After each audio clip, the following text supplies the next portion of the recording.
Hello students, मेरा नाम है मोहम्मद अनस और आप ये वीडियो देख रहे हैं डिजी क्लासेस प्लेटफॉर्म पर, डिजी क्लासेस के यूट्यूब चैनल पर या फिर डिजी क्लासेस की एप्लीकेशन पर। ठीक है। अगर आप सिर्फ यूट्यूब पर देख रहे हैं हमारी, या फिर आपको पता है सिर्फ हम यूट्यूब चैनल ही आप अगर जानते हैं, तो हम आपको ये बता दें कि हमारा डिजी क्लासेस का जो है एक एप्लीकेशन भी है जो आप प्ले स्टोर से डाउनलोड करेंगे और वहां पे आप पूरा का पूरा हमारा कोर्स परचेज भी कर सकते हैं अगर आपको अच्छा लगे मामला, और हमारी वीडियोस भी देख सकते हैं जो हमने फ्री में वहां पे कुछ अवेलेबल कर रखी हैं। और एक्सक्लूसिव जो वीडियोस हैं हमारी, वो जाहिर सी बात है कि आप अगर हमें ज्वाइन करेंगे तो फिर आपको वो सारी की सारी वीडियोस नजर आने लगेंगी और आप हमारी जो 6th 9th और 11th एंट्रेंस की तैयारी जो हम कराते हैं उसमें आप भागीदार बनेंगे। अगर आपको तैयारी करनी है, आपके किसी भाई बंधु को तैयारी करनी है, तो उनसे कहें कि वो डिजी क्लासेस जो लाइव ऑनलाइन लर्निंग प्लेटफॉर्म है उसको ज्वाइन करें। मेरा नाम है मोहम्मद अनस और आज की इस वीडियो में मैं बात करूंगा एएमयू के साइंस का जो 11th एंट्रेंस का जो क्वेश्चन पेपर होता है उसमें जितने भी बायोलॉजी के सवाल आए थे, मैं आज उन क्वेश्चंस को आपके सामने रखूंगा और सॉल्व करूंगा थोड़ा सा, और बताऊंगा कि उस क्वेश्चन से रिलेटेड और भी क्वेश्चन क्या बन सकते हैं क्या नहीं बन सकते। तो ये वीडियो हमारी कहीं ना कहीं बहुत ज्यादा इंपॉर्टेंट होने वाली है आगे आने वाले एग्जाम्स के लिए, कि आप इसे देखकर अंदाजा लगा सकते हैं कि किस तरह के एग्जाम्स में सवाल पूछे जाते हैं और जो उसका सॉल्यूशन है वो क्या है। ठीक है, तो आप सवाल तो हम देखेंगे, प्लस सवाल का हम जवाब देंगे और प्लस उसको अच्छे से एक्सप्लेन करके बताएंगे कि ये क्यों है। आखिर कोशिश करेंगे कि हमारी वीडियो बहुत लंबी ना बने जिससे कि आप बोर हो जाएं, क्योंकि सिर्फ 15 सवाल आए हैं आपके, है ना। 15 क्वेश्चंस मैं यहाँ लेकर आया हूं क्योंकि मैंने कहा कि सिर्फ और सिर्फ बायोलॉजी के सवाल हैं। पेपर में फिजिक्स भी आती है, केमिस्ट्री भी आती है, मैथ भी आती है, इंडो इस्लामिक भी आती है, एएमयू की अगर मैं बात करूं। ठीक है, लेकिन हम सिर्फ बायोलॉजी की बात करेंगे क्योंकि मैं जो हूं मोहम्मद अनस, यहाँ एमएससी बॉटनी से मेरा कंप्लीट हो चुका है अलीगढ़ मुस्लिम यूनिवर्सिटी से, और मैं यहाँ पर डिजी क्लासेस प्लेटफॉर्म पर आप लोगों को बायोलॉजी पढ़ाता हूँ या फिर बायोलॉजी पढ़ाऊंगा। अगर आप हमें ज्वाइन करेंगे तो आप मुझे बायोलॉजी के टीचर के रूप में यहाँ पर देख पाएंगे। ठीक है, चलिए साहब अब बाकी बातें हम पेपर सॉल्व कर लें उसके बाद करेंगे। चलो, पहला वाला जो हमारा सवाल है वो हमसे क्या कह रहा है, ये देखिए आप जरा थोड़ा सा। जो एक सवाल है जो क्वेश्चन नंबर 35 के नाम से है यहाँ पर, which chamber of the heart receive oxygen rich blood. ठीक है, यानी कि O2 रिच ब्लड जो है फ्रॉम द लंग्स, लंग्स से ब्लड आया O2 रिच। ठीक है, हमारे हार्ट के अंदर आया, ये मैंने हार्ट बना दिया, तो हार्ट के कौन से चैम्बर में आया, यानी कि हार्ट के 4 चैम्बर होते हैं हमें पता है, तो हार्ट के कौन से चैम्बर में आया हमें वो देखना है। Left atrium, left ventricle, right atrium या राइट वेंट्रिकल। ठीक है, ये एट्रियम और वेंट्रिकल क्या है, ये चैम्बर्स के नाम होते हैं हार्ट के। ठीक है, अब आप जरा इस डायग्राम को देखिए एक बार जो मैं आपके लिए लेकर आया हूं। इसमें आप अगर यहां देख पा रहे हैं तो ये देखिए, ये है आपके लंग्स। ठीक है, ये है लंग्स, ये बात हमें समझ में आ गई भैया, ये है लंग्स। और ये रेड से जो आपको दिखा रहा है ये है O2 रिच ब्लड। ठीक है, और ये जो ब्लू से आपको नजर आ रहा है यहां पर, ये है CO2 रिच। हम ये कहें CO2 रिच या फिर ऑक्सीजन पुअर ब्लड। ठीक है, ऑक्सीजन पुअर जो ब्लू ब्लू कलर से दिखा रहा है। अब आप जरा इस चीज को गौर से समझने की कोशिश करिए कि ये क्या है और क्या नहीं है। देखिए, ये हमने ब्लड सर्कुलेशन आपको दिखाया, ये है आपका नन्ना मुन्ना सा, यहाँ पे आपको नजर आ रहा है हार्ट, दिल। तो यहां से देखिए ऑक्सीजन रिच ब्लड आया कहां से, लंग्स से, और आपके हार्ट के कौन से चैम्बर में आया, इस चैम्बर में आया। आपके हार्ट में कितने चैम्बर होते हैं, 4 चैम्बर होते हैं। ठीक है, 1 2 3 और ये 4 मैंने यहां बना दिए। जो आपका ये वाला चैम्बर है, ठीक है, जिससे ऑक्सीजन रिच ब्लड जो आया लंग्स में से, तो किस चैम्बर में आया, उसका नाम है लेफ्ट एट्रियम। तो ये तो हमें सवाल का जवाब मिल गया कि भैया लेफ्ट एट्रियम में जो है ऑक्सीजन रिच ब्लड आता है from lungs to the heart. ठीक है, आया आपका ऑक्सीजन, ये तो हमें सवाल का जवाब मिल गया। लेकिन और भी तो सवाल बन सकते हैं ना इस टॉपिक पे, जैसे कि मैंने शुरू में बात करी कि हम बात करेंगे जो हमारे सवाल आए हैं उसके जवाब हम देखेंगे, और क्या क्या पॉसिबल क्वेश्चंस बन सकते हैं हम वो देख सकते हैं। ठीक है तो आपको ये छोटी सी चीजें मैं समझा दूं थोड़ा सा, कि जो ये वाला हमारा चैम्बर है, ठीक है, इसे हम कहते हैं लेफ्ट एट्रियम, ऊपर वाले एट्रियम और नीचे वाले वेंट्रिकल। ये left atrium and this is right atrium. ठीक है, और ये नीचे वाला राइट वेंट्रिकल, और ये नीचे वाला आपका लेफ्ट साइड में लेफ्ट वेंट्रिकल। तो लेफ्ट एट्रियम और राइट एट्रियम, वेंट्रिकल नीचे वाले और एट्रियम ऊपर वाले चैम्बर्स। हार्ट के 4 चैम्बर होते हैं, 4 चैम्बर हार्ट होता है ह्यूमन का। ठीक है, तो लंग्स से ऑक्सीजन रिच ब्लड आया आपका कौन से चैम्बर में, लेफ्ट एट्रियम में। ये वाली बात तो हमारी हो गई। अच्छा, लेफ्ट एट्रियम के बाद कहां गया वो आपका, गया कहां पर गया वो आपका, गया लेफ्ट वेंट्रिकल में। लेफ्ट एट्रियम के बाद कहां जाता है ब्लड, लेफ्ट वेंट्रिकल में, और फिर यहां से आपका क्या है, निकलेगा बाहर। यहां से आपका बाहर निकला, ये देखिए बाहर निकला। अब जब ये बाहर निकला तो किसके थ्रू निकला, ये निकला ऑल्टा के थ्रू, जो कि क्या है, एक आर्टरी है। ये भी सवाल आ सकता है कि भाई आपका जो ऑक्सीजन रिच ब्लड जब हार्ट से बाहर निकलकर कहां जाता है, आपकी बॉडी की अलग अलग जगह, बॉडी की कैपिलरीज में जाता है, तो किस वेन या किस आर्टरी के थ्रू जाता है?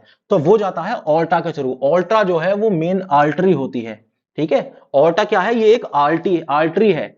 अब आर्टरी और वेन क्या होता है? ARTERY, आर्टरी और वेन, इन दोनों में फर्क है अच्छा खासा, लेकिन एक बेसिक सा फर्क मैं आपको बता दूं कि वेन्स जो हैं वो कैरी करती हैं डीऑक्सीजनेटेड ब्लड, यानी कि जो ऑक्सीजन रिच नहीं होता ज्यादा, ठीक है। और आर्टरीज जो हैं वो mostly oxygen rich blood carry करती हैं, ठीक है, यानी कि ऐसा ब्लड जो ऑक्सीजन से रिच होता है। लेकिन आप अगर यहां देख पा रहे हैं कि ये पल्मोनरी वेन है हमारी, जो ऑक्सीजन रिच ब्लड ला रही है। ये इंपॉर्टेंट बात है, this is very very important, कि पल्मोनरी वेन है, इसका वेन का असल काम क्या होता है कि ये भैया ऑक्सीजन रिच ब्लड जो नहीं होता, यानी कि जो CO2 रिच ब्लड होता है, यानी कि ब्लू कलर का जो ऑक्सीजन पुअर ब्लड है हमारी पूरी बॉडी में, ये वो हमारी पूरी बॉडी में ले जाती है, ये वाली क्या कहते हैं, वेन। लेकिन क्योंकि ये वेन है, बट अगर ये पल्मोनरी वेन है तो इसका जो वेन का काम होता है ये उल्टा काम करेगी, ठीक है। उल्टा काम क्या करेगी? ये ऑक्सीजन रिच ब्लड पहुंचाएगी, कहां से? लंग्स से हार्ट में।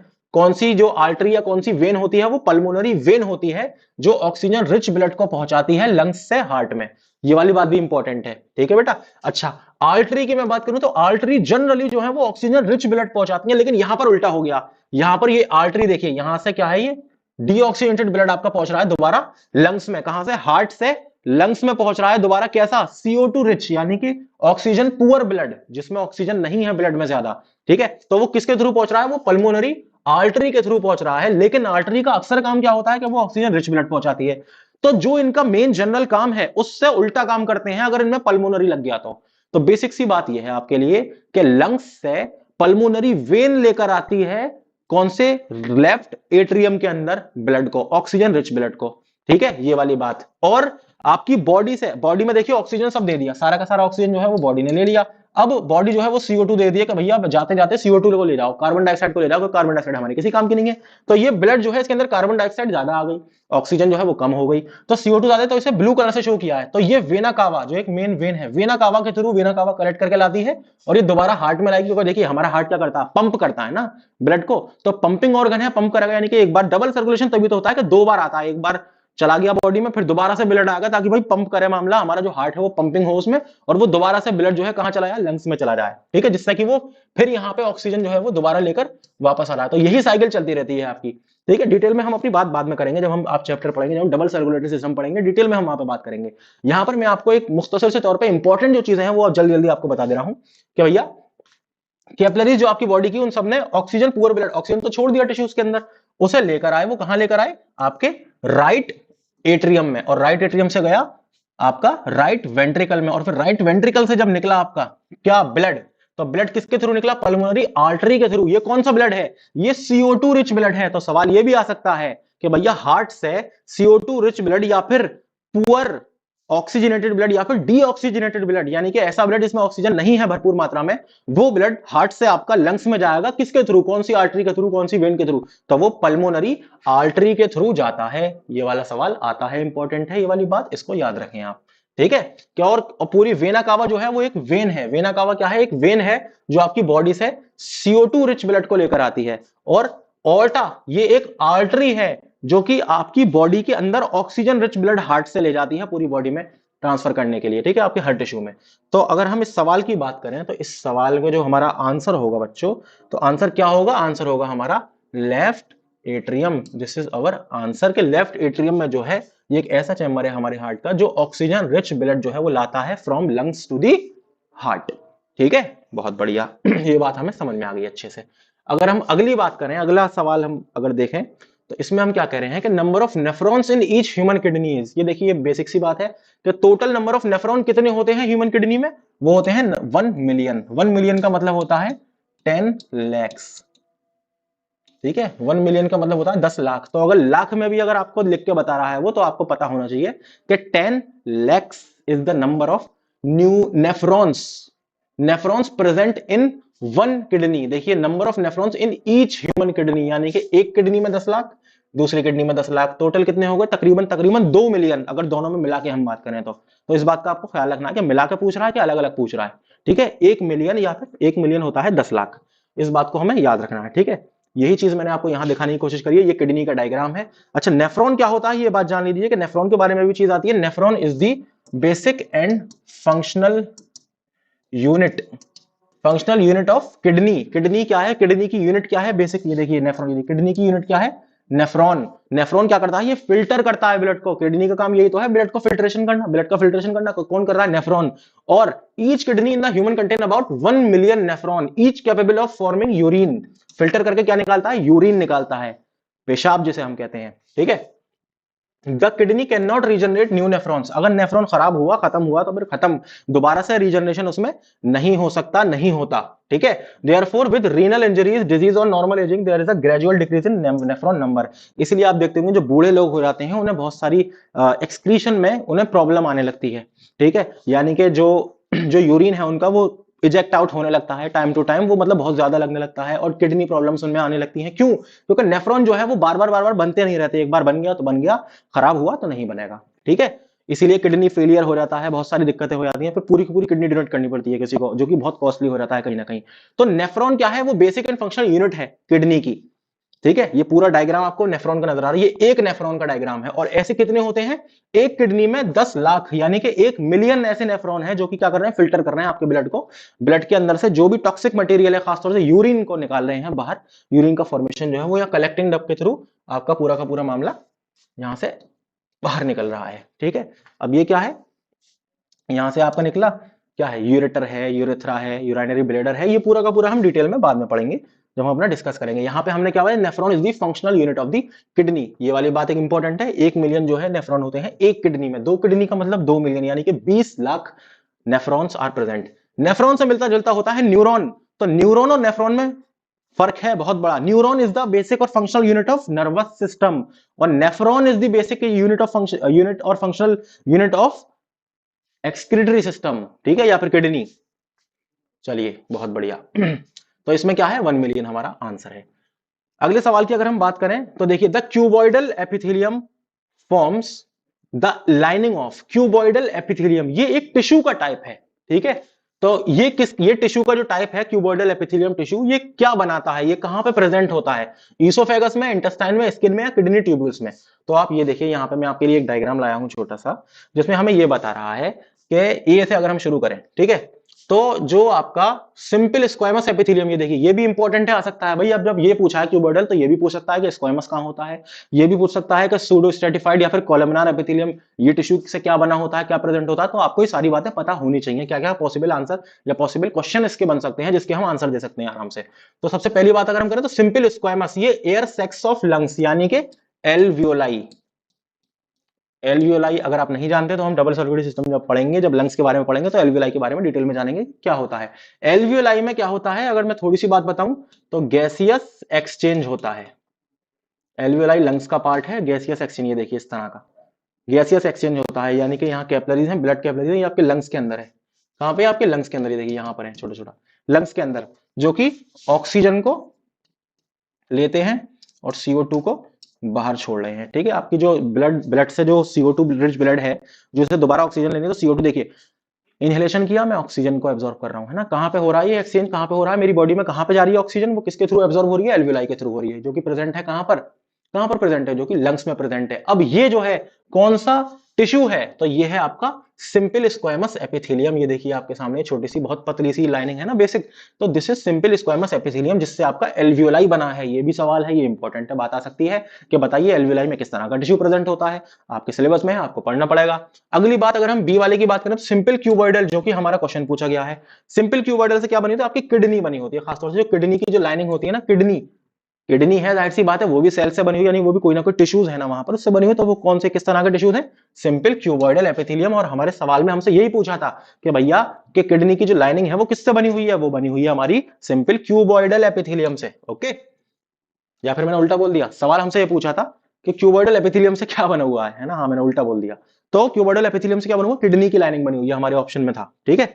चलिए, सिंपल कॉलमनार की अगर हम बात करें तो एक देखिए कॉलम कॉलम टाइप के यहाँ पर टिश्यूज आपको नजर आ रहे हैं, सेल्स नजर आ रहे हैं, जो कि एक टिश्यू बना रहे हैं, जो कि किस क्या बनाते हैं, इंटेस्टाइन बनाते हैं। ठीक है। सिंपल कॉलमनार एपिथेलियम क्या बना रहा है, इंटेस्टाइन बना रहा है, यानी कि देखिए इंटेस्टाइन वाला पार्ट बना रहा है। ठीक है। और स्ट्रेटिफाइड एपिथेलियम क्या बना रहा है, ईसोफेगस, ये देखिए ईसोफेगस कौन बना रहा है आपका, स्ट्रेटिफाइड स्क्वामस। ये क्या है, सिंपल स्क्वामस कौन क्या बना रहा है, एल्वियोलाई। और स्ट्रेट, ये देखिए इसमें और इसमें फर्क है ना, ये ऐसा लग रहा है सिर्फ एक एक ही लेयर है, लेकिन इसमें बहुत सारी लेयर हैं, बहुत सारी लेयर हैं, बहुत सारी लेयर हैं, ठीक है। तो ये क्या है, स्ट्रेटिफाइड यानी कि थोड़ा कॉम्प्लेक्स स्क्वामस हो गया आपका। ये क्या बना रहा है, ईसोफेगस। ईसोफेगस क्या है बच्चों, ईसोफेगस क्या है, ईसोफेगस हम किसे कहते हैं, फूड पाइप जिसे कहते हैं, फूड पाइप ईसोफेगस, ठीक है, फूड पाइप ही तो होता है। चलिए साहब बहुत बढ़िया। ओके, अगली बात अगर हम करें तो सूडो स्ट्रेटिफाइड सीलिएटेड, यानी कि सीलिया होते हैं यहाँ पे प्रेजेंट, बाल बाल टाइप के सीलिया टाइप का प्रेजेंट होता है यहाँ पर। इसके ऊपर ये क्या है, सूडो स्ट्रेटिफाइड, यानी कि सूडो का मतलब होता है फॉल्स, स्ट्रेटिफाइड जैसे नजर आएंगे हमें स्ट्रेटिफाइड जैसे, लेकिन सूडो होते हैं, कॉम्प्लेक्स होते हैं बहुत सारे, बट सूडो स्ट्रेटिफाइड होते हैं। इसलिए क्या बनाते हैं, रेस्पिरेटरी ट्रैक बनाते हैं, यानी कि जो आपका विंड पाइप जो बनना है ना, वो किससे बनना है, किस तरह के टिश्यू से, सूडो स्ट्रेटिफाइड सीलिएटेड कोलुमिनार एपिथेलियम। तो ये चारों पांचों टाइप के जो एपिथेलियल टिश्यूज हैं, किस क्या है, एपिथेलियल टिश्यूज हैं, ठीक है, जो कि लाइनिंग्स बनाते हैं आपकी बॉडी में, अलग अलग इंटरनल लाइनिंग्स या आउटर लाइनिंग या आपकी स्किन की लाइनिंग जो बनाते हैं, तो वो सब यही तो है, क्या कहते हैं आपके टिश्यूज, एपिथेलियम टिश्यूज, और अलग अलग टाइप के एपिथेलियम टिश्यूज। तो सवाल देखिए हमारा आया है, ये तो किडनी वाली बात है, लेकिन किडनी से हमने क्या क्या देख लिया, हमने ये भी देख लिया कि स्क्वामस क्या बनाएगा, और हमने ये भी देख लिया कि रेस्पिरेटरी ट्रैक किस तरह का उसका बना होता है, ईसोफेगस किस तरह का होता है, इंटेस्टाइन किस तरह का टिश्यू उसमें प्रेजेंट होता है। तो यही फायदा होता है पीवाईक्यू वीडियो देखने का, कि आप एक चीज से आपको बहुत सारी चीजें समझ में आ जाती हैं, ठीक है। चलिए साहब, तो हमारा जवाब यहाँ पे क्या होगा, हमारा जवाब यहाँ पे क्या है, अरे क्या है भैया हमारा जवाब, हमारा जवाब है किडनी ट्यूब्यूल्स। तो kidney tubule, cuboidal epithelium forms lining of kidney tubules, ठीक है, सही है, बहुत बढ़िया। चलिए अगला सवाल हमसे क्या कह रहा है बच्चों, अगला सवाल हमसे कुछ नहीं कह रहा है, ऐसी खास बात नहीं कह रहा, बस ये कह रहा है कि the cell organelle containing their own genetic material, ऐसा सेल ऑर्गेनिल जिसका खुद का अपना जेनेटिक मटेरियल है। अरे यहाँ पे सी ऑप्शन भी होना चाहिए था, शायद वो मिस हो गया कहीं ना कहीं, कोई बात नहीं, आप ये वाले देख लीजिए, ठीक है। Mitochondria glyoxysome, mitochondria lysosome, mitochondria plastid, mitochondria Golgi एपिड। तो देखिए हमने ये देखा कि माइटोकॉन्ड्रिया तो है चारों में, यानी कि माइटोकॉन्ड्रिया के अंदर अपना खुद का ओन जेनेटिक मटेरियल होता ही होता है। जेनेटिक मटेरियल की बात हम क्या कर रहे हैं, यहाँ पे हम बात कर रहे हैं डीएनए की, ठीक है, जेनेटिक मटेरियल यही तो है डीएनए। अगर आपने नहीं पता, नहीं पढ़ा, तो कोई बात नहीं, हम आपको पढ़ाएंगे, इसीलिए तो हम यहाँ पर हैं, बट इस वीडियो में नहीं, और बाकी आने वाली वीडियोस में, और बाकी जो हमारे कॉन्सेप्चुअल वीडियोस हैं, आप अगर हमारा प्रोग्राम ज्वाइन करेंगे, आप हमें लाइव ज्वाइन करेंगे, देख पाएंगे, आप हमारा चैप्टर देखेंगे, जो हमारी एप्लीकेशन पे हमारी सारी वीडियोस मौजूद हैं, अगर आप हमें ज्वाइन करते हैं तो वहां पे आपको सारी चीजें डिटेल में मिल जाएंगी, ठीक है।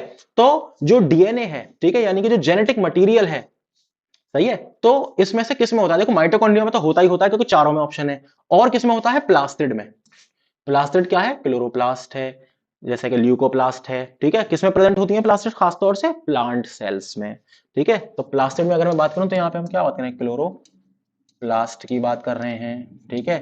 और क्लोरोप्लास्ट में क्या होता है, क्लोरोफिल होता है, आपने अगर नाम सुना होगा क्लोरोफिल, ठीक है, जो कि फोटोसिंथेसिस में हेल्प करता है। आई होप कि आप रिलेट कर पा रहे होंगे चीजों को कि मैं क्या बात कर रहा हूं। तो प्लास्टिड्स और माइटोकॉन्ड्रिया का अपना खुद का जेनेटिक मटेरियल होता है, ये वो सेल ऑर्गेनेल हैं जिनका खुद का अपना जेनेटिक मटेरियल होता है। थोड़ा सा इनके बारे में अगर हम देखें तो mitochondria is an organelle that has double membrane and consist of cristae and matrix. ये देखिए, देख रहे हैं आप, क्रिस्टी और मैट्रिक्स हैं इसके अंदर, ये क्या है, क्रिस्टी और मैट्रिक्स। डिटेल स्ट्रक्चर नहीं है ये, बट एक थोड़ा सा कंपैरिजन है, ठीक है। डबल मेम्ब्रेनस होता है, दोनों डबल मेम्ब्रेनस होते हैं, सही है। और it is an organelle that occurs in almost all eukaryotic cell, both plant and animal, दोनों प्लांट और एनिमल दोनों में प्रेजेंट होता है माइटोकॉन्ड्रिया। अब अगर हम प्लास्टिड की बात करें तो अब plastid is an organelle with a double membrane, ये भी डबल मेम्ब्रेनस है, mitochondria plastid both are double membranous, ठीक है।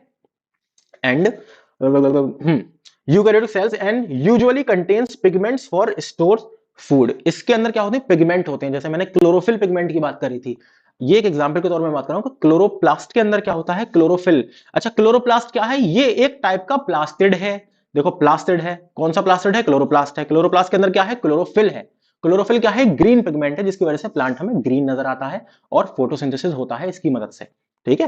Plastids are not found in animal cell, तो प्लास्टिड जो है वो जनरली एनिमल सेल में नहीं होते, क्योंकि एनिमल सेल जो है वो हेटेरोट्रॉफिक न्यूट्रिशन करता है भैया। हेटेरोट्रॉफिक अगर करता, ऑटोट्रॉफिक अगर करता, तो वो खुद से अपनी बॉडी में खाना बनाता, कौन से प्रोसेस के थ्रू, फोटोसिंथेसिस के थ्रू। लेकिन फोटोसिंथेसिस तो होता नहीं है एनिमल में, वो तो बाहर से अपना खाना लेता है, अपनी बॉडी में नहीं बनाता, तो फिर प्लास्टिड का क्या काम है इसमें, ठीक है। तो एनिमल में माइटोकॉन्ड्रिया होता है, प्लांट में माइटोकॉन्ड्रिया होता है, बट एनिमल में प्लास्टिड नहीं होता, ओके। और इनका खुद का अपना जेनेटिक मटेरियल होता है। क्यों होता है, इसका रीजन बहुत इंटरेस्टिंग है, बट आपको अभी नहीं बताऊंगा, बाद में बताऊंगा जब आप हमारा लेक्चर ज्वाइन करेंगे। ठीक है, चलिए साहब। The innermost layer of anther wall is called, anther क्या है? आपने देखा होगा एक फूल, ये देखिए मैं बनाया स्टिग्मा, स्टाइल और ओवरी। ठीक है, ये आपने निकाल दिया फिलामेंट। ये मैं क्या बना रहा हूं, ये बना रहा हूं फूल, फिलामेंट और एंथर और फिलामेंट। ठीक है, और आप क्या है ये, चलो ऐसे बना लो, ये क्या है, फूल। बहुत बेकार सा डायग्राम बनाऊंगा मैं जल्दी जल्दी में, ठीक है, बट आपको थोड़ा सा आइडिया देना है कि क्या है क्या नहीं है। ये क्या है, एक फूल है। क्या बनाया मैंने, एक फूल बनाया, जिसमें ये जो पार्ट है ये क्या है, this is called filament, filament, and this part is called क्या, this part is called anther. ठीक है, एंथर और फिलामेंट मिलके हम इसे क्या कहते हैं, स्टेमिन। अगर आपने कभी डायग्राम देखा हो फ्लावर का, तो इसे हम कहते हैं स्टेमिन, जो कि क्या है, मेल पार्ट है। क्या है, male part of the flower है। प्लांट के अंदर ही तो होता है फ्लावर, एंजियोस्पर्म की हम बात कर रहे हैं, तो दिस इज एंथर। ठीक है, दिस इज एंथर।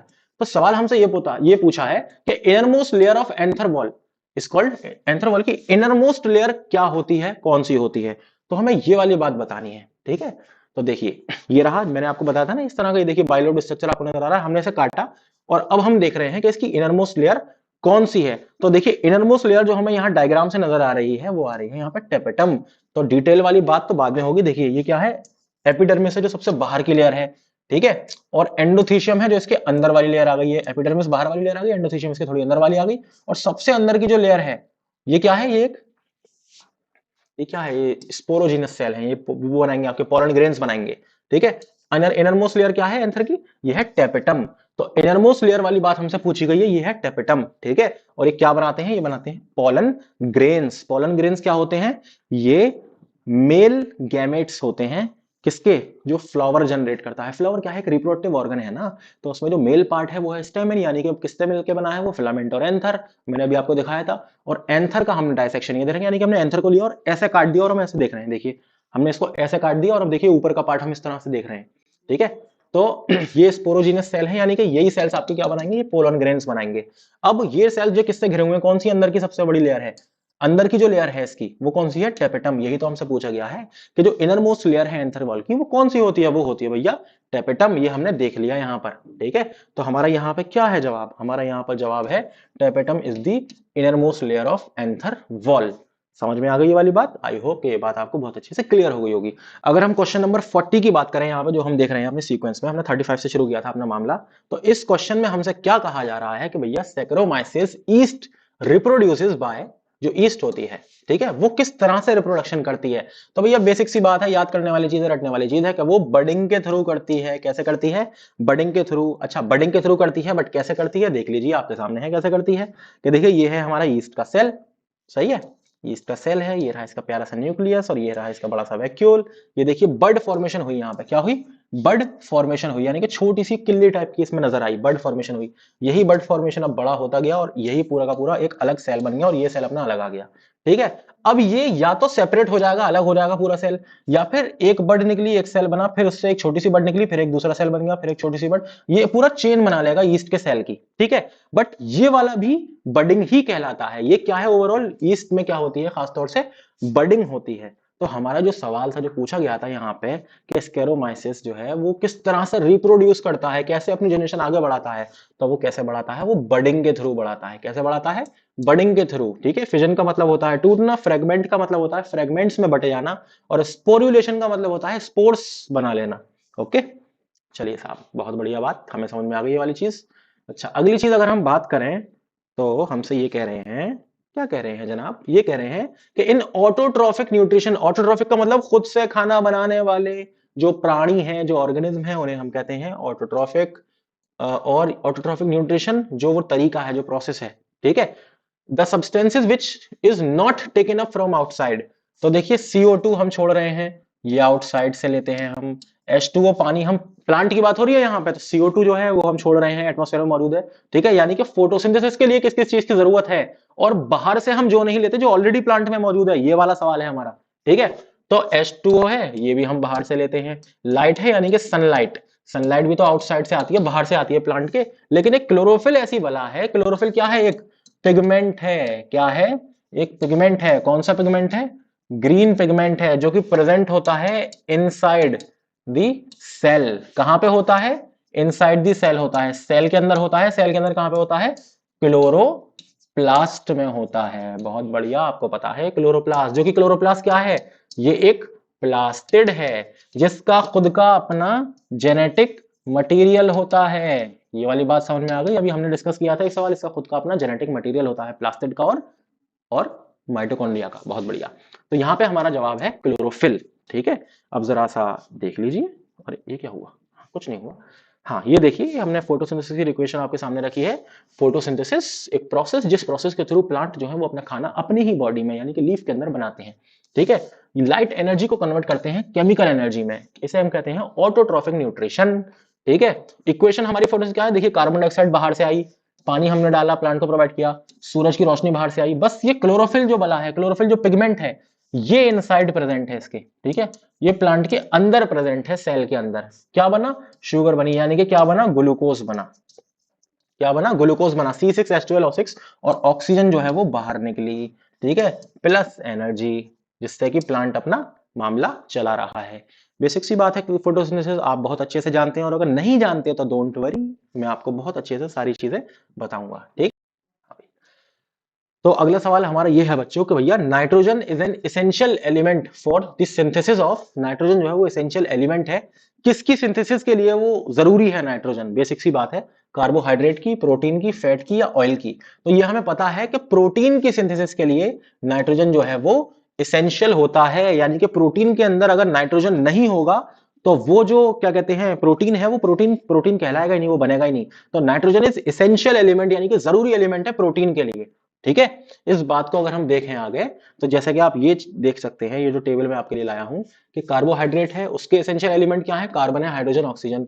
फैट या ऑयल है, यानी कि फैट है, उसके कार्बन, हाइड्रोजन, ऑक्सीजन, ये एसेंशियल एलिमेंट है। और प्रोटीन के देखिए, कार्बन है, हाइड्रोजन है, ऑक्सीजन है, साथ में क्या है? नाइट्रोजन, जो कि हमसे पूछा था। These are essentials. ठीक है, और सल्फर या फॉस्फोरस ये हो भी सकता है, नहीं भी हो सकता, बट दीज आर एसेंशियल, यानी कि इंपॉर्टेंट। ठीक है, कॉम्प्लेक्स फॉर्म कार्बोहाइड्रेट की, अच्छा ये थोड़ी सी एक्स्ट्रा में बात मैं आपको जल्दी जल्दी बता दूं थोड़ी सी। ठीक है, कॉम्प्लेक्स फॉर्म जो है वो क्या होती है? वो स्टार्च या सेलुलोज, पॉलीसेकेराइड्स। ठीक है, स्टार्च और सेलुलोज क्या है? वो कार्बोहाइड्रेट ही तो है। ठीक है, जैसे कि मेल्टोज है, सुक्रोज है, ये डाइसेकेराइड और पॉलीसेकेराइड क्या होते हैं आपके? Starch and cellulose. और डाइसेकेराइड क्या होता है? मेल्टोज एंड सुक्रोज। ठीक है, सिंपल फॉर्म क्या होती है हमारी? मोनोसेकेराइड। मोनोसेकेराइड यानी कि ग्लूकोज, ग्लूकोज यानी C6H12 और O6, जो हमने फोटोसिंथेसिस में जो हमारा बन रहा था ना, क्या बन रहा था भैया? वो हमारा बन रहा था ग्लूकोज। ठीक है, और सॉल्युबिलिटी यानी कि घुल जाता है कि नहीं घुलता? तो देखिए, सॉल्युबिलिटी किसकी होती है? कौन घुल जाता है? कार्बोहाइड्रेट घुल जाता है। फैट जो है वो वाटर के अंदर, सॉल्युबिलिटी इन वाटर, क्या वो घुल जाता है? फैट नहीं घुलता, क्या लिखा है? नेगेटिव। और प्रोटीन जो है वो कुछ जो है वो सॉल्युबल होते हैं, यानी कि कुछ घुल जाते हैं और कुछ नहीं घुलते, इसका हमें ध्यान रखना है। Use in the body, body के अंदर क्या यूज है? देखिए, कार्बोहाइड्रेट जो है वो एनर्जी निकालता है, सही बात है, इजीली अवेलेबल है। और फैट जो है वो एनर्जी को स्टोर करता है, और सबसे ज्यादा एनर्जी जो है वो कौन प्रोड्यूस करता है? सबसे ज्यादा एनर्जी किसमें होती है? वो फैट में होती है। ये सवाल कई बार आया है कि which one of the following gives more energy, carbohydrate, fat, protein या नन ऑफ दीज? तो हमारा आंसर होना चाहिए कि ज्यादा एनर्जी कौन देता है? वो हमेशा फैट देता है। क्या देता है? फैट देता है। ठीक है, एनिमल्स को ज्यादा एनर्जी फैट देता है, ना कि कार्बोहाइड्रेट। बट दूसरे नंबर पे हम कार्बोहाइड्रेट को कह सकते हैं। सही है। प्रोटीन का क्या काम है? Tissue repair, growth, making of cells, making antibodies, enzymes वगैरह, और एनर्जी भी देता है, जाहिर सी बात है, बट बहुत कम। ठीक है, तो इसका ग्रोथ में, मसल फॉर्मेशन में खासतौर से प्रोटीन का काम होता है यहाँ पर। और फूड किस में प्रेजेंट होता है हमारा? ठीक है, कार्बोहाइड्रेट किस में होता है? प्लांट बेस्ड, जैसे कि चावल है, राइस है, पोटैटो है, शुगरी फूड्स है, केक्स वगैरह है, इसमें कार्बोहाइड्रेट होता है। फैट की अगर मैं बात करूं तो पीनट है ना, और मैर्गरीन है, यानी कि मूंगफली, आप ऑयल देखते हैं, मस्टर्ड ऑयल है, ये सारी चीजें। तो और एनिमल में अगर मैं बात करूं तो बटर है, फैटी मिल्क है, आपका फैटी मीट है, यानी कि मीट जो होता है, चर्बी वाला गोश्त जो होता है। सही है, तो उसमें हमारा क्या होता है? फैट प्रेजेंट होता है। प्रोटीन की अगर मैं बात करूं तो पीज, बीन्स, टोफू, जो दाल होती हैं, दालें होती हैं, उनमें प्रोटीन होता है। ठीक है, पी होते हैं, मटर का दाना प्रोटीन होता है उसमें। एनिमल में मीट, फिश, एग, मिल्क, इन सब में प्रोटीन प्रेजेंट होता है। ये एक बेसिक सी छोटी छोटी बात हो गई हमारा। देखिए, एक सवाल हमारा आया था एलिमेंट्स के ऊपर, तो कौन सा एलिमेंट जो है वो जो इसेंशियल है, बट हमने उसके रिगार्डिंग, उसके बात करते हुए हमने और बहुत सारी बातें कर ली जो कि इंपॉर्टेंट हो सकती हैं। ठीक है, एग्जामिनेशन पॉइंट ऑफ व्यू से। अगली बात अगर मैं करता हूं बच्चों, तो अगली बात क्या है, जो हमारा अगला सवाल है कि breakdown of pyruvate using oxygen, oxygen का इस्तेमाल करके पायरोवेट का ब्रेकडाउन ऑक्सीजन का इस्तेमाल करके कहां पे होता है, तो ये होता है आपका माइटोकॉन्ड्रिया में। ठीक है, बिल्कुल सही जवाब, माइटोकॉन्ड्रिया में होता है। लेकिन कैसे होता है और क्या होता है ये देखिए थोड़ा सा। ये आपका ग्लूकोज, ठीक है, रेस्पिरेशन को, ये आपका है क्या है, ग्लूकोज है। 6 कार्बन मॉलिक्यूल है साइटोप्लाज्म के अंदर। साइटोप्लाज्म क्या है, सेल का क्या है, पार्ट है भाई, लिविंग पार्ट है इसका। तो साइटोप्लाज्म के अंदर, ठीक है, सेल का जो भी साइटोप्लाज्म है, जो कि न्यूक्लियस के बाहर का जो भी पूरा का पूरा सेल का एरिया है, वो सब क्या कहलाता है, साइटोप्लाज्म। प्लाज्मा मेम्ब्रेन के अंदर और न्यूक्लियर मेम्ब्रेन के बाहर का जो भी चीजें हैं जो तैर रहे हैं, सारे ऑर्गेनेल कहां तैर रहे हैं, साइटोप्लाज्म के अंदर तैर रहे हैं। ठीक है, तो साइटोप्लाज्म के अंदर, प्लाज्म का मतलब लिक्विड, साइटो का मतलब सेल, यानी कि सेल का लिक्विड बेसिकली। पायरोवेट जो है वो 3 कार्बन मॉलिक्यूल में बदल गया, यानी कि साइटोप्लाज्म में टूट गया, ग्लूकोज हमारा पायरोवेट में चेंज हो गया। सवाल है हमारा कि पायरोवेट जो है वो कहां ब्रेक डाउन होता है, इन प्रेजेंस ऑफ ऑक्सीजन। तो देखिए प्रेजेंस ऑफ ऑक्सीजन, पायरोवेट जो टूट रहा है कहां टूट रहा है, माइटोकॉन्ड्रिया के अंदर टूट रहा है। किस में टूट रहा है, कार्बन डाइऑक्साइड, वाटर और एनर्जी। ठीक है, ये वाला जो हमारा सवाल था उसके हिसाब से हमने देख लिया, बट और एक्स्ट्रा में अगर जो इंपॉर्टेंट है वो हम देखें, अगर ऑक्सीजन की कमी है, ठीक है, तब क्या होगा, आपके मसल सेल की अगर हम बात करें, आप बहुत ज्यादा वर्जिश करते हैं, ये बात इंपॉर्टेंट है, और से सुनिए, आप बहुत ज्यादा वर्जिश करते हैं, ठीक है, तो आप जब, जाहिर सी बात है, जब बहुत ज्यादा वर्कआउट, हैवी वर्कआउट कर लेंगे तो आपकी मसल्स जो है क्रैम्प्स पड़ जाते हैं, दर्द होने लगता है ना। तो वो दर्द क्यों होता है, क्योंकि ऑक्सीजन जो है वो पूरे तरीके से बहुत ज्यादा नहीं पहुंच पाती। तो क्या फॉर्मेशन हो जाता है, लैक्टिक एसिड, लैक्टिक एसिड बन जाता है, और एनर्जी आती है लेकिन थोड़ी थोड़ी आती है, बट लैक्टिक एसिड का फॉर्मेशन हो जाता है। तो ये लैक्टिक एसिड जो होता है, इसी की वजह से क्या होता है, मसल क्रैम्प्स होते हैं। सही है, इसका आपको बात, ये बात बहुत बार, कई बार पूछी गई है, और ये बात इंपॉर्टेंट है, आती है कि लैक्टिक एसिड, एसिड कहां फॉर्म होता है, कहां होता है, मसल सेल में। कब होता है, जब ऑक्सीजन की थोड़ी सी कमी हो जाती है, ठीक है, और आपकी मसल्स में होता है लैक्टिक एसिड, जिसकी वजह से मसल क्रैम्प्स हो जाते हैं। ठीक है, और ये लैक्टिक एसिड जो है वो 3 कार्बन का मॉलिक्यूल है। डिटेल में रेस्पिरेशन जब हम पढ़ेंगे डिस्कस करेंगे। अब अगर हम बात करें कि पायरुवेट जो है वो साइटोप्लाज्म से आपका गया, ठीक है, तो ईस्ट जो है, ईस्ट क्या है, एक फंजाई है, वो, उसमें ऑक्सीजन है ही नहीं बिल्कुल भी, एब्सेंस ऑफ ऑक्सीजन में क्या होता है, पायरुवेट किस में टूटता है, क्या बनता है, तो ये बनता है इथेनॉल, और कार्बन डाइऑक्साइड और एनर्जी निकलती है। इथेनॉल क्या है, 2 कार्बन मॉलिक्यूल, ठीक है, तो इथेनॉल बनता है, यानी कि अल्कोहल बनता है, इथाइल अल्कोहल, इथेनॉल बनता है। सही है, तो ये हमने देख लिया कि पायरुवेट, ऑक्सीजन ना हो तब क्या बनेगा, ऑक्सीजन कम हो तब क्या बनेगा, और ऑक्सीजन होती है तब क्या बनेगा, और कहां पर बनेगा। ठीक है, तो हमारा जो सवाल है कि पायरुवेट हमारा जो टूटा, breakdown of pyruvate using oxygen takes place in mitochondria, तो इसका जो हमारा साफ साफ जवाब है वो है भैया माइटोकॉन्ड्रिया। ठीक है, चलिए अगली बात, अगला सवाल हमसे कह रहा है कि भाई विच of the following occupies the lowest level in an energy pyramid, energy pyramid में लोवेस्ट लेवल किसका होता है, यानी कि सबसे नीचे वाला, यानी कि यहां कौन है भाई, जाहिर सी बात है यहां ग्रास है, according to the hawk, mouse, grass, snake. तो देखिए यहां ग्रास होगी, ठीक है, ग्रास में क्या है, कौन है ग्रास में, ग्रास को तो वो तो खाते नहीं, यहाँ पे आप कह सकते हैं कि माउस है, ठीक है, माउस को खाएगा स्नेक, और स्नेक के ऊपर है हॉक। सही है, तो ग्रास को खाया किसने, या ग्रास जो है किसके द्वारा खाई गई, माउस के द्वारा खाई गई, ठीक है, और माउस किसके द्वारा खाया गया, स्नेक, स्नेक को कौन खा गया, हॉक खा गया। तो सबसे लोवेस्ट लेवल पर, लोवेस्ट जो लेवल है, देखिए एनर्जी जो है वो, अगर हम यहां पर बात कर रहे हैं कि भैया एनर्जी पिरामिड की बात हो रही है, ये आपका पिरामिड है एनर्जी, तो सबसे ज्यादा एनर्जी कहां प्रेजेंट होगी, सबसे ज्यादा एनर्जी मान लीजिए कि 1000 किलो जूल एनर्जी जो है वो कहां प्रेजेंट है, आपकी ग्रास में सबसे ज्यादा। फिर इस 1000 का ओनली 10% एनर्जी ट्रांसफर होगी, कितनी होगी, 10%। लिंडमान का जो एनर्जी रूल है वो क्या है, 10% एनर्जी ट्रांसफर होती है आपकी अगले उसमें ट्रॉफिक लेवल में। तो इससे जस्ट ऊपर वाले ट्रॉफिक लेवल में 10% ट्रांसफर होगी, तो 1000 का 10% क्या होता है, बताओ भाई, 1000 का 10% क्या होता है, 1000 का 10% क्या होता है, 100 किलो जूल। 100 किलो जूल हुआ ना, 100 किलो जूल कहां पे आएगी, माउस तक आएगी एनर्जी, और फिर ये एनर्जी ट्रांसफर होगी, 10% ही यहां पे होगी एनर्जी ट्रांसफर। ठीक है, स्नेक तक कितनी एनर्जी पहुंचेगी, ओनली 10 किलो जूल। सही है, और हॉक तक कितनी पहुंचेगी, 1 किलो जूल। तो इसमें ये वाली बात इंपॉर्टेंट है कि एनर्जी पिरामिड में सबसे कम एनर्जी किस लेवल पर होती है, तो टॉप के लेवल पर, टॉप के लेवल पर सबसे लेस एनर्जी होती है। ये बात इंपॉर्टेंट है, आ सकती है। और सबसे ज्यादा एनर्जी कौन से होती है, लोवेस्ट लेवल पर मोर एनर्जी। ठीक है, सबसे ज्यादा एनर्जी कहां होती है, लोवेस्ट लेवल पर, सबसे कम वाले लेवल पर, यानी कि जो ऑटोट्रॉफिक जो लेवल है हमारा, जहां पे ऑटोट्रॉफिक मोड है, यानी कि प्लांट्स की अगर हम बात कर रहे हैं, यहां पर जो डायरेक्ट सनलाइट, जो ऑटोट्रॉफिक है ना, यहाँ सनलाइट है, सनलाइट के थ्रू खाना बना रहे हैं अपना, तो सन की जो एनर्जी आई आपकी, तो उस एनर्जी, जितनी सन जो एनर्जी दे रहा है यहाँ पे, उस सन की टोटल एनर्जी का 1%, अब वो 1% मान लीजिए वो है 1000 किलो जूल। ठीक है, तो इसका 10-10-10-10% ऐसे करके ट्रांसफर होता रहता है। तो which of the following occupies the lowest level in an energy pyramid? तो क्या है हमारा आंसर? है ग्रास। ठीक है, तो लोवेस्ट लेवल पे कौन होता है, कौन ऑक्युपाई किसने कर रखा है लोवेस्ट लेवल एनर्जी पिरामिड का? तो ग्रास ने कर रखा है। सही है, चलिए साहब, यही अगर हम देखें तो देखिए ग्रास की, देखिए 10,000 किलो कैलोरी है इसके पास, और फिर 10,000 का क्या बन गया, ग्रास हॉपर के पास आ गई 1,000। ये देखिए लोवेस्ट लेवल पहला, फिर दूसरा, तीसरा, चौथा, पांचवा। ठीक है, इस पे कितनी आ गई 1,000, और फिर फ्रॉग के पास आ गई 100। ये 10-10% ही तो ट्रांसफर हो रहा है ना, इसकी 10% यहां आई, इसकी 10% यहां आई, और इसकी 10%, 10 यहां रह गई, और 10 की 10% क्या एक होता है, सीधी बात है। तो हमारी 1 किलो कैलोरी एनर्जी जो है वो हॉक ले गया। ठीक है, तो ट्रॉफिक लेवल जो लोवेस्ट लेवल है उस पर सबसे ज्यादा जो है एनर्जी मौजूद रहेगी। और लोवेस्ट लेवल पर कौन प्रेजेंट होगा? ऑटोट्रॉफिक न्यूट्रिशन वाला कोई भी ऑर्गेनिज्म, यानी कि कोई ऑटोट्रॉफ, यानी कि प्लांट्स। ठीक है, जो क्लोरोफिल की मदद से आप फोटोसिंथेसिस करती हैं, तो ग्रास, अगर हम ऑप्शन के थ्रू देखें। चलिए अगली बात है, अगला सवाल हमारा हमसे कह रहा है कि all the living organisms in an area together with the non living constitute the environment form. ये सिर्फ एक सिंपल डेफिनेशन है किसकी? यह है इकोसिस्टम की। ये क्या कह रहा है कि लिविंग ऑर्गेनिज्म एक पर्टिकुलर एरिया है जिसमें लिविंग ऑर्गेनिज्म और नॉन लिविंग ऑर्गेनिज्म एक साथ रहते हैं, उसे हम क्या कहते हैं?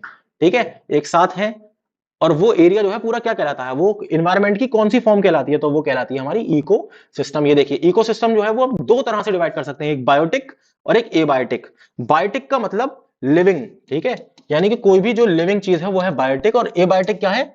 Non living. ठीक है, non living but natural, naturally provided. ठीक है, कुदरत की दी हुई। भाई लिविंग थिंग है, प्रोड्यूसर है, जो खाना प्रोड्यूस कर रहे हैं। जैसे हम प्लांट है, प्लांट अपनी बॉडी में खाना बना रहा है, तो क्या है? प्रोड्यूसर। कंज्यूमर है, कंज्यूमर क्या है? जैसे गोट, मैं कह दूं बकरी है। ठीक है, जो कंज्यूम कर रहा है, जो कि प्लांट्स को खा रहा है, कंज्यूम कर रहा है। ठीक है, बकरी है, लाइन है, शेर है, जो भी इनको खा रहा है, यानी कि हेटेरोट्रॉफ्स। और डिकम्पोजर्स, जिसमें कि हम बैक्टीरिया कह सकते हैं, बैक्टीरिया है, फंजाई है, तो ये सब जिंदा है ना। तो ये सब जब अगर जिंदा है तो हम इसे क्या कहेंगे? बायोटिक। ये इकोसिस्टम का कौन सा वाला पोर्शन है? ये बायोटिक वाला है, जो कि लिविंग है। अब नॉन लिविंग की बात करें, जो कि इसके लिए बहुत जरूरी है। ठीक है, जैसे कि प्रोड्यूसर है, प्लांट है, वो कहां उगेगा? वो सॉइल में उगेगा ना भैया। तो सॉइल जो है हमारा वो कहां पे आएगा? सॉइल, वो एबायोटिक एक फैक्टर है सॉइल। क्लाइमेटिक फैक्टर, भाई बारिश जो है, पानी जरूरी है, वाटर है, बारिश एनवायरमेंट जो है वो बहुत जरूरी है।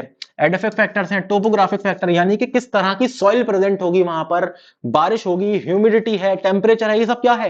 ये सब नॉन लिविंग है बट नेचुरली प्रोवाइडेड है, ये कुदरत ने दिया है। अब ये दोनों चीजें एक साथ ही काम करती हैं, अगर इनमें से कुछ भी एब्सेंट हुआ तो मामला पूरा का पूरा कोलैप्स कर जाएगा। तो इन दोनों चीजों को मिलाकर, यानी कि बायोटिक और एबायोटिक दोनों लिविंग और नॉन लिविंग नेचुरल चीजों को मिलाकर हम कहते हैं कि दिस इज एन इकोसिस्टम, जिसमें कोई भी लिविंग जो है वो आराम से रहता है।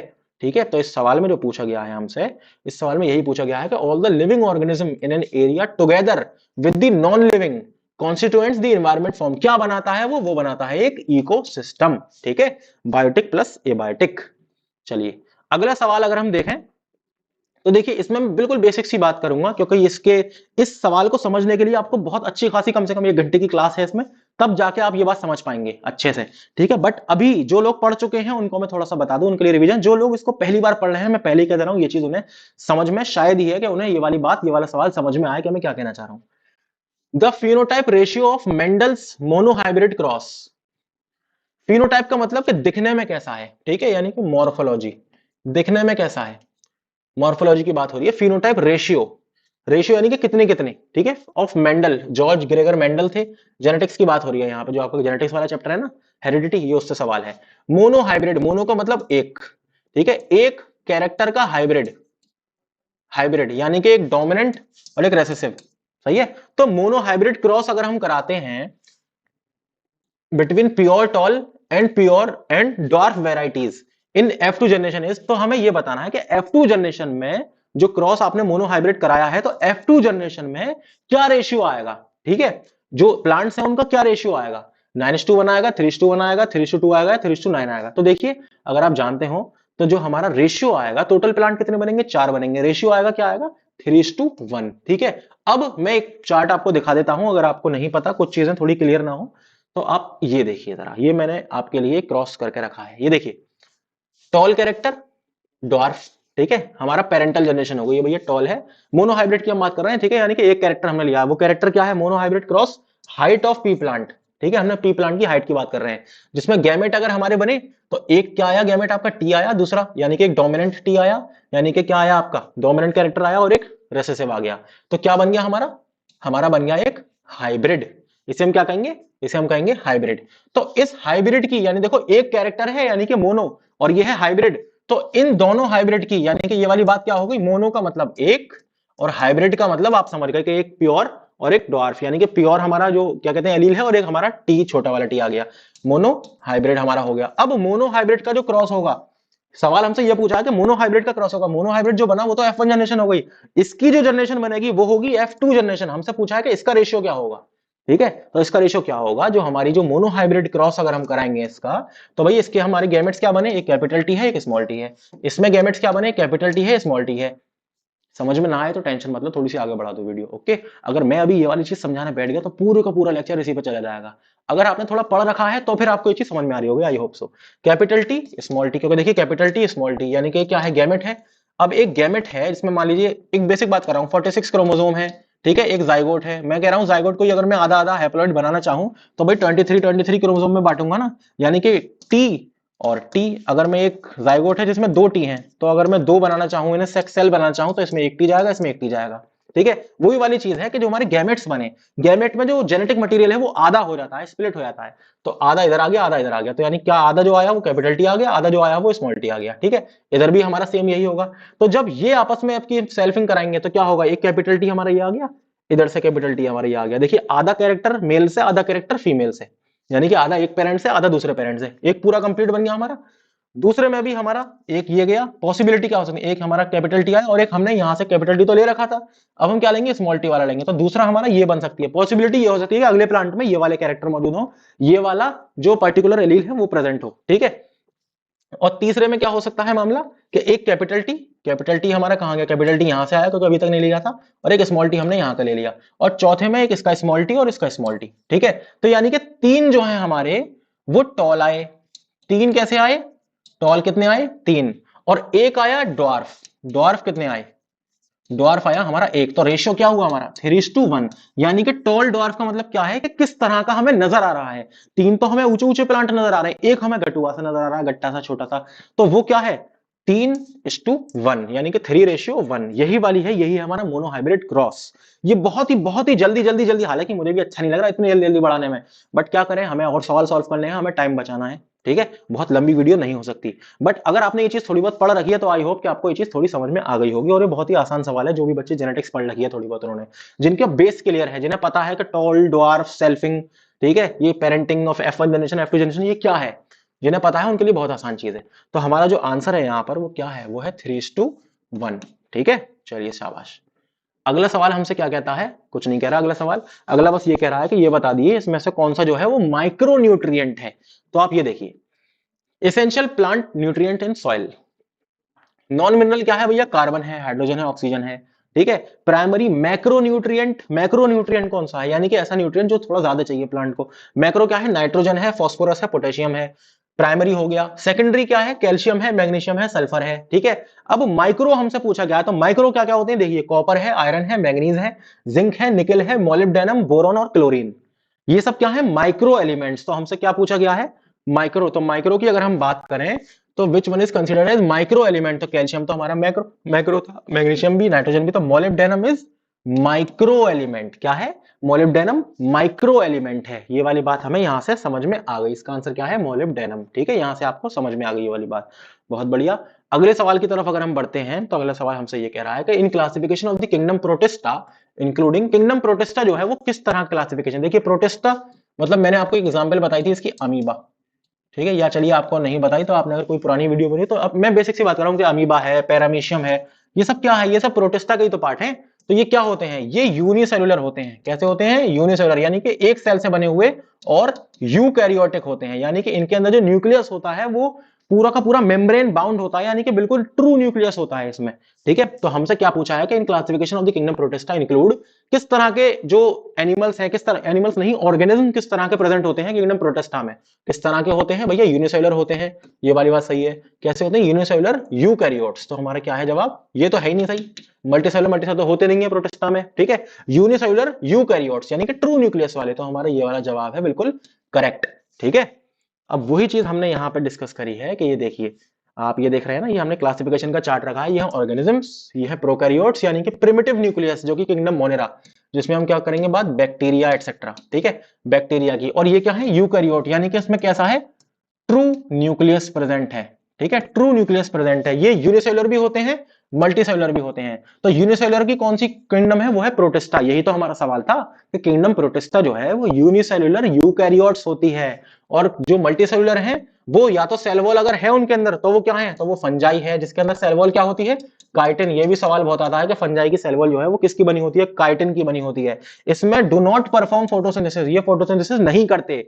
और सेल वॉल के साथ वाले जो मल्टीसेलुलर ऑर्गेनिज्म होते हैं वो कौन से? किंगडम प्लांटी, जितने भी प्लांट्स हैं। ठीक है, ये फोटोसिंथेसिस करते हैं। सही है। और जिसमें सेल वॉल नहीं होती वो है kingdom Animalia, without cell wall. इसके अंदर सेल वॉल नहीं होती, ओनली सेल मेम्ब्रेन होती है। ये वाली बात हमें अच्छे से समझ में आ गई। तो हमारा जवाब यहाँ पे क्या है बच्चों? हमारा जवाब ये है कि यूनिसेलुलर यूकैरियोट जो है वो किंगडम प्रोटिस्टा वाले जितने भी हैं वो सब यूनिसेलुलर यूकैरियोट होते हैं। सही है, चलिए साहब। अगली अगर हम बात करें तो which of the following is not triploblastic animal, तो कौन सा नहीं है? Planaria, Euplectella, Ascaris Fasciola. तो यूपेलेक्टिला क्या है? ये एक स्पंज है। क्या है? स्पंज, यानी कि ये क्या है? पोरीफेरा का मेंबर है। किसका मेंबर है? पोरीफेरा। अगर आपने डायवर्सिटी पढ़ी है तो आपको पता है कि मैं क्या बात कर रहा हूं। ये एक स्पंज है, और ये क्या होता है खास तौर से? ये मोस्टली डिप्लोब्लास्टिक होते हैं। ठीक है, ट्रिप्लोब्लास्टिक नहीं होते। कुल मिला के आप ये समझिए कि ट्रिप्लोब्लास्टिक नहीं होते। तो इसका क्या आंसर है? यूपेलेक्टिला। अब ये प्लास्टिसिटी क्या होती है? तो ये देखिए, यूपेलेक्टिला का फोटो आपको यहां पे मैंने दिखा दिया। ये जर्मलेस होती हैं। ठीक है, यानी कि आपका जो जाइगोट है वो जब डिवीजन होता है जाइगोट में, यानी कि फर्टिलाइजेशन हुआ, मेल और फीमेल गैमेट मिला, फर्टिलाइजेशन हुआ, तो एक जाइगोट बन गया जो कि ट्राइप्लॉइड सेल है। अब वो जाइगोट जो है एक सेल है, तो अब वो डिवाइड होते होते पूरा का पूरा उसे ऑर्गेनिज्म बनना है। ठीक है, तो उसके सेल जब डिवाइड होते हैं तो जब डिवीजन के दौरान वो लेयर्स बनाते हैं, कि आउटर लेयर जो होती है उसे हम कहते हैं एक्टोडर्म, जो बीच में जो आती है लेयर उसे कहते हैं मेसोडर्म, और जो सबसे अंदर वाली लेयर होती है उसे कहती है एंडोडर्म। अब हर लेयर जो है वो अपने अलग अलग फंक्शन है उसके, वो अलग अलग ऑर्गन्स को जनरेट करती है, बनाती है।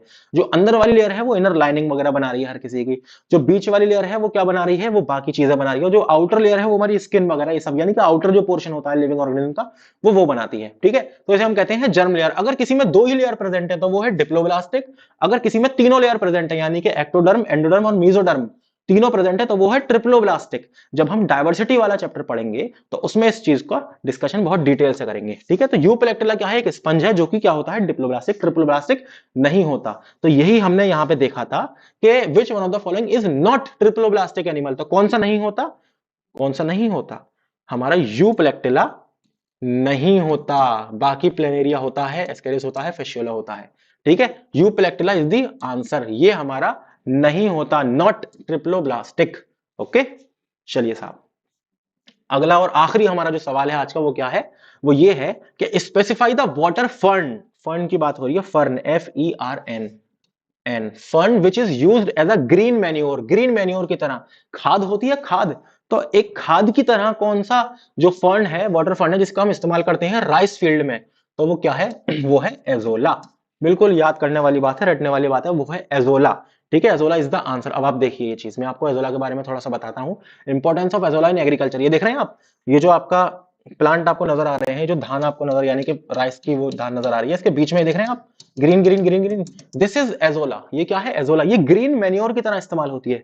अब इसके बारे में सुनिए कि azolla covering water surface reduce light penetration of soil surface resulting in the depreciation in the germination of weeds. देखिए, एजोला अगर प्रेजेंट होता है ना, तो वीड्स जो होते हैं, वीड कौन होते हैं? जो कि ऐसे प्लांट हैं जो हमें अपने खेत में, यानी कि अपनी हमारी क्रॉप में नहीं चाहिए प्रेजेंट। ठीक है, वीड होते हैं जो अनवांटेड प्लांट होते हैं, उन्हें हम कहते हैं वीड्स। ठीक है, तो एजोला अगर प्रेजेंट है तो वो वीड्स जो है वहां पे नहीं आएंगे। सही है, दस growth of azolla reduces aquatic weed in flooded rice field, यानी कि जो वो राइस फील्ड जिसमें बहुत पानी भर रखा है, क्योंकि देखिए धान को पानी चाहिए अच्छा खासा, तो पानी भर रखा है हमने अच्छा खासा, तो उसके अंदर अगर हमने एजोला भी डाल रखा है तो वो बाकी के जो अदर प्लांट्स हैं, यानी कि जो अनवांटेड प्लांट हैं जो उसमें उग आएंगे और अपना खाना पीना लेंगे वहां से, तो वो वहां पे नहीं होंगे इसकी वजह से। ठीक है, the integrated use of Azolla with rice and fish farming has been developed.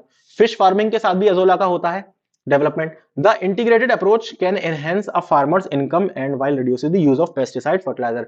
अब अगर एजोला है तो ना तो पेस्टिसाइड की जरूरत फार्मर को, ना ही फर्टिलाइजर की जरूरत। ठीक है, एनवायरमेंटल पोल्यूशन भी नहीं होता इससे, यानी कि ये जो है न्यूट्रिएंट्स भी प्रोवाइड कर रहा है आपके प्लांट को, राइस के प्लांट को। और क्या कहते हैं, जो पेस्ट है यानी कि जो वीड्स हैं, तो वीड को मारने के लिए फिर वीडिसाइड यूज करेगा किसान, तो उससे भी बचा रहा है अगर एजोला है तो एजोला का ये फायदा है कि राइस फील्ड के अंदर हम एजोला अगर डाल दें तो उससे जो राइस है आपका, उसकी ग्रोथ बहुत अच्छी होती है, उसमें वीड्स नहीं आते उस फील्ड के अंदर। ठीक है, तो इसीलिए हमारा जो सवाल था कि specify the water fern which is water fern क्या है? फर्न एक प्लांट का क्या है, ग्रुप है, which is used as a green manure खाद की तरह, जो कि फायदा देगा उसे। ठीक है, green manure in rice field. तो वो कौन है? वो है हमारा कौन? वो है हमारा भैया एजोला।